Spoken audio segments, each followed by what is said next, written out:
Hello, everybody. I'm Will. And I'm Kristen. And this is So I'm Watching The Boys, Woohoo! Season 3, Episode 1. Payback. Oh, and with the boys. I was like, what are you? I was like, sing Uptown Girl. That was Boys are back in town. Uptown boys. It works. I love this show so much. It's so fucking good. And it's so funny. It's so good. And unfortunately, I think the humor, it's not just the genre. I think if it was just like meta superheroes, it would eke in. I think it's the sex and violence that keeps it out of 100%. the like proper television. Because here's the thing. We talked about it a little bit towards roughly the middle of this episode. Antony Starr needs an Emmy. He needs 2. But they're all really good. Like, they are all super really good, every single one of them. But there's something about you are doing it. There's something about the way that Antony Starr, she's upside down, you goon. There's something about the things he can do to his face where his face looks alive, but his eyes look dead. It's like a Muppet. It's like a Muppet when you take the hand out of them. It's more than that, though. It's insane. It's so good. Okay, let's go through the episode because I'm gonna jump like way towards the end, and we don't need to do that. I'm so glad to have you. You watched season 1 and 2 again. I did, yes. And I think that that's crucial because I think I remember stuff, and then the episode starts, and I'm like, oh, I didn't even remember everything. Yeah, so I am gonna have blind spots, and I'm gonna be asking you to fill in blanks for me sometimes. And I'm gonna do my best. So, anyways, okay, we open up. It's apparently a year later, roughly a year later, and we open up with the dawn of the Seven, the fucking Zack Snyder-esque version of the movie. It's just so funny watching how it's like Adam Bork. Yeah. It's just so funny watching them like retcon, like, because we know what happened, and then the official statement or the official like position, and they've cast Charlize Theron as Stormfront. This bitch. So Seth Rogen is a producer, and she's personal, like, they're friends buddies with him. Yeah, I never did watch that movie that they did together. We should watch. So that. I bet you he was like, "Look, you just need to." I always forget that he and Adam Goldberg, right, is his partner. I always forget that they are doing this show. It's because they do get cameos and stuff. Like, because remember Billy Zane plays himself. Yep, and, like, actually, and Seth Rogen was in season 1, if I'm remembering, as like a background. I think it's the right kind of like stunt casting fan service cameo stuff, because we just really didn't spend a lot of time on it, and we just sort of kind of came and went. But anyways, we pick up a year later. They have sort of done the damage control. Everybody knows about Stormfront. Yeah. Homelander's a little bit eating crow because he everybody just keeps asking him, how did you not know she was a Nazi? And it's like, well, first of all, he 100% did. And second of all, he's just got this canned answer that he does everywhere where he's like, I'm just a man who fell in love with the wrong woman. Every single time. It's like that newscaster grid where it was like they were all just doing a script, and it's so weird and gross. It's terrible. So Huey is now, he's gone sort of like legitimate, like legit. So he's working with Victoria, aka Nadia, aka kind of an AOC. I remember really liking her last season, and I definitely remembered the reveal that she was the one blowing people's heads up. Yeah. But I wasn't entirely sure that I knew what that meant. The implications are obviously bad. Yeah. Because Will even said, he's like, man, we knew she was evil, but they're like really hitting it, which they were. They were. I wouldn't have necessarily argued evil at the end of season 2. Definitely nefarious purposes, gray area, but we didn't know. And she had killed the like slimy church guy and the slimy Vought guy and like a bunch of slimy people. So it was like, but now she is just straight up eating Huey's bagel every day. And it diabolical. It was so weird the way that she was going at it. Like, it was just like, here, give it. Absolutely diabolical. And it looked like a bomb bagel sandwich. Unhinged. And so the way that the episode ended with her, there is definitely something going on. She has an old friend. Well, not anymore.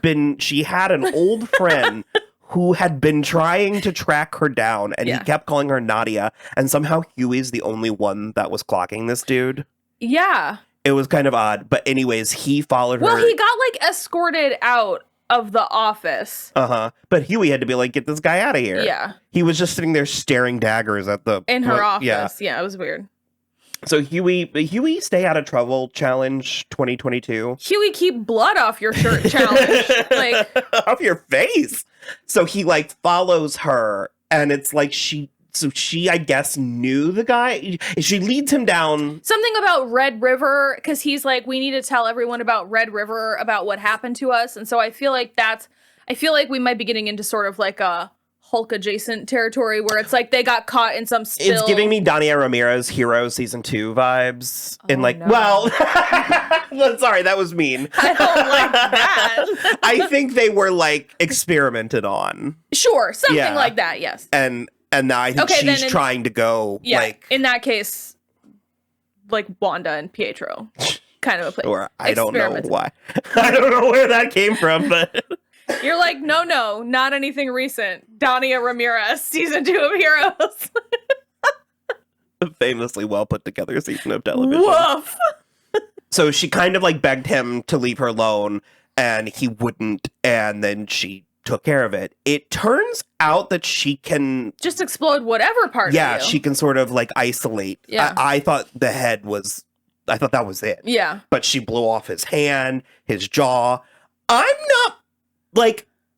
not a sensitive person. Well, he'll grow up to have a wildly passionate and successful creative life, but not just yet. But I'm not a gore monger. Like, there are some people who like actively enjoy it and seek it out. There is something about this show's relationship and depiction of gore that is kind of thrilling. It feels a lot more visceral to me. I have a hard time looking straight at it. I was gonna go the opposite. Really? I was like, I kind of love it in this. I have a hard time looking right at it. I think it's part of the fun. Like, I think if I was watching literally anything else and they were showing us like body horror or whatever, I would be really taken out. But because I just expect it from this show, there's a very like popcorn quality for me whenever they're doing it. So there is this movie called The Holiday with Cameron Diaz and Kate Winslet. Okay, so Cameron Diaz puts together movie trailers. That's her job in the movie. And they're putting together this James Franco and Lindsay Lohan movie at the beginning. And she's like, okay, but then I need you to make the letters red, but not like a Scorsese red, like a Christmas red. And this show is all Scorsese red. So it's like really upsetting to me. I don't know. Like I said, I kind of love it. I love it from this show. Yeah. It's what I want. No, I mean, this show has to have it. I want to be absolutely shocked and awe. So should we talk about the beginning? Okay, so Butcher has also gone kind of legit, and he's just straight working for Grace Mallory. I don't think he's working for her. I think he's kind of working for Huey. They are sort of like independent contractors that are doing surveillance on the Soups sometimes. And I remember they were like in trouble and wanted, but I guess because of their help last season, so Mallory got them off of everything, to which she says, you're cleared of all your charges, even the crimes you did do. So they're like totally clear, and they are Butcher, Frenchie, and Kimiko are working together, and then Mother's Milk is on his own. He's like trying to be like on the straight and narrow for his, I guess, ex-wife and daughter. Okay. They were in this episode, and it established that he has like a murder board. Yeah. Murder board of Soups and stuff, so he's closing in on something. I'm not entirely sure. Well, he's got, I forget the name that they called them. The other batch of superheroes from like Chicago. Payback. It was Soldier Boy and Crimson. Yeah. Something or other. And he seems to be zeroing in on them specifically. Okay. So. And they're maybe dead or we don't know. Well, Soldier Boy is Jensen Ackles, so he's definitely not dead. But well, no, because they within the world, they were like, "Do you really believe that?" And I was like, "Of course not." So, anyways, Butcher is sort of like a contractor that is working with Vought to, well, they're trying to get rid of the bad no, they're not working with apples. Vought. They're working with Huey and Victoria. So they're working with the government. Yeah. And they're trying to track down like Rogue. Yeah. So they were trying to find Termite. I was a little curious is he just too much of a wild card? Did they say what his crime was? I didn't catch it. Maybe they did. Because, I mean, he committed manslaughter, but it was involuntary. Who amongst us wouldn't get caught in that situation? It would happen to me. I would not get caught in that situation. Literally ever. I've actually spent entire portions of time in my life pondering such situations. If you go to like a Gulliver's Travels place, Sure. or like So, if this were an actual possibility, I guess I would have to ponder. But I think pondering it now, my answer is absolutely not ever. I spent a lot of time waiting to fall asleep in like middle school and high school, and I liked fairies. And so I was like, I wonder what would happen if you were little and like what effect that might have on your sex life to varying degrees. Okay, I see what you mean. So Okay. it was a very familiar scenario that was Understood. playing out. I just never really thought I was going to see it depicted in such high quality, high definition. Like there was money on the screen. There was so much money on the very screen. expensive. So expensive. It's so expensive.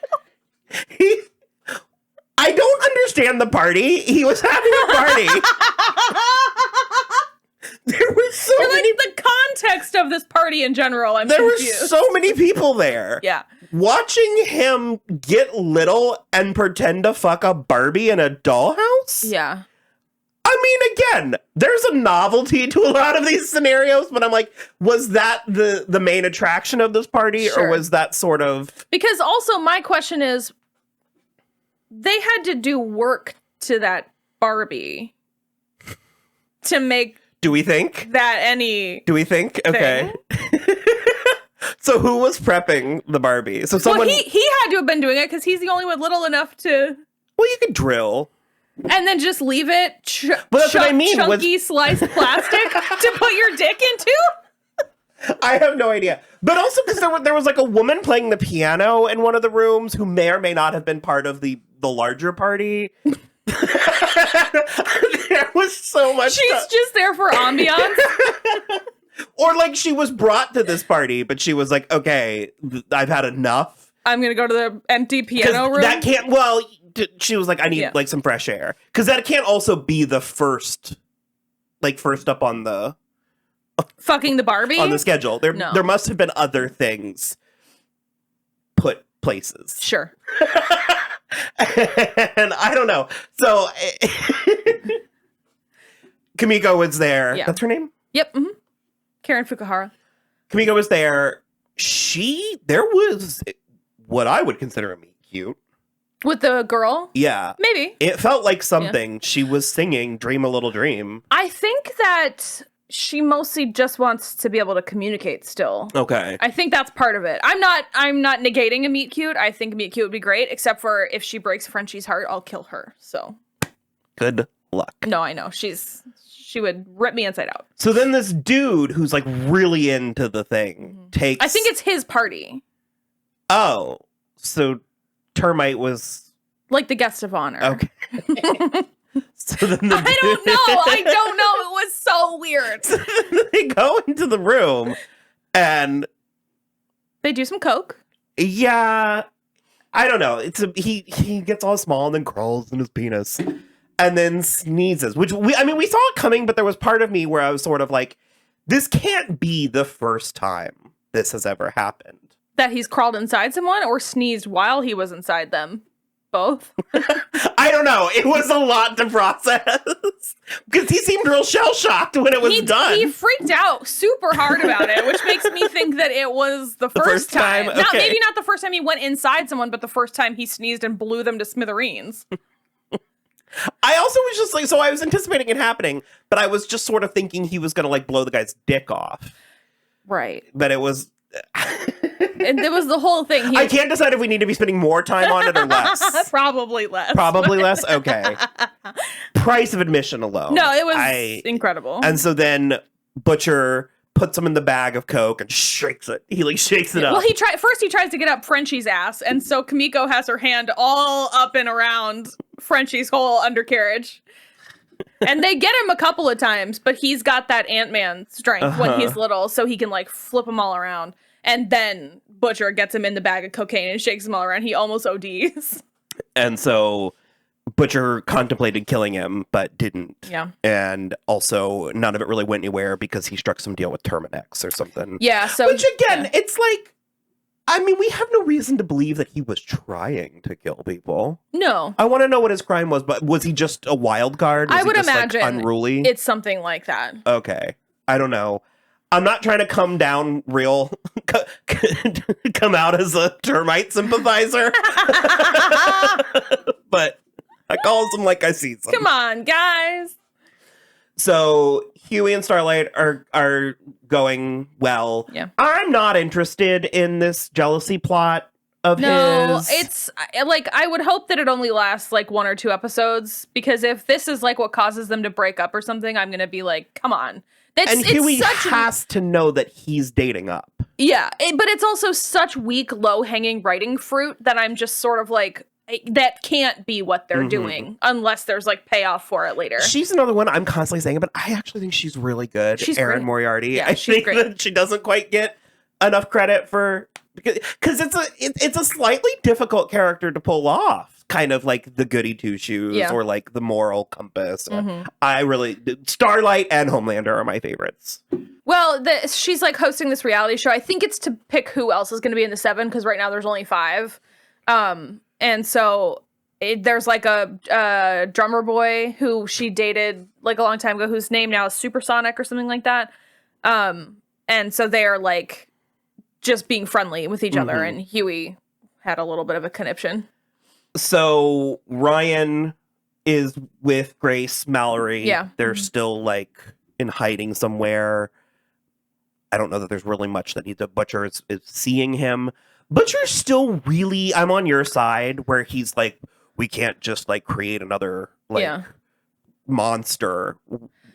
But and you're like, his life is already so that's the different. Thing. Like, Ryan's life is already so much better because he had a mother who loved him up until like, what is he, 10 or something? He's like 8 or 9 or 10. So he's, by this point, already had more than Homelander did have. And secondly, he wasn't like, Homelander was also like created in a lab. Like he, you know, so he's already better off in that instance. And then my point was just don't raise him by scientists. Just like give him someone who gives a shit about him.